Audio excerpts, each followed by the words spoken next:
Isa po ang problema sa signal ng mga PCOS machines sa mga naging dahilan ng delay sa transmission at bilangan ng boto ngayong 2013 elections.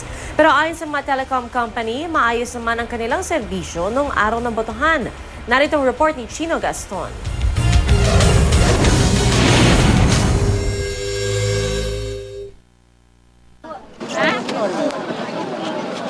Isang araw matapos ang eleksyon sa Sulu, kinailangan dalhin ang mga mismong PCOS machine sa canvassing center mula sa 19 na bayan ng lalawigan para makapag-transmit ng resulta. Mahina raw kasing signal ng mga telecoms doon. Ayon sa Sulu Comelec, ito raw ang dahilan sa usad pagong na canvassing sa lalawigan. Oras matapos ang botohan, itatransmit dapat ang resultang nakarecord sa mga CF cards ng PCOS tungo sa canvassing centers ng bawat lalawigan. Matapos matali rito, itatransmit din ang resulta ng botohan sa buong lalawigan tungo naman sa server ng Comelec dito sa Metro Manila. Ang naging problema, maraming PCOS ang hindi nakapag-transmit sa kanilang mga provincial canvassing centers. Kaya kailangan dalhin mismo ang mga PCOS sa mga lugar kung saan may telecom signal para maayos na makapag-transmit ang mga PCOS.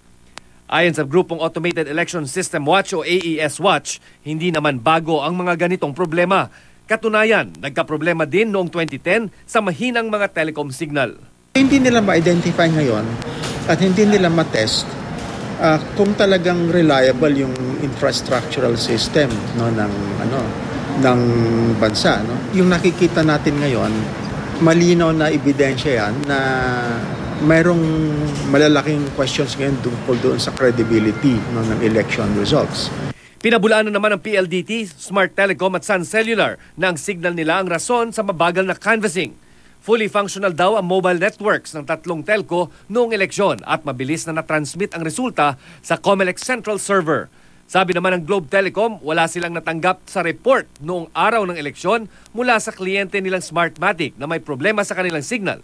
Sa kabila ng problema sa transmission, naniniwala pa rin ang Comelec na mas mabilis ang pagtali ng resulta ng eleksyon kumpara noong 2010.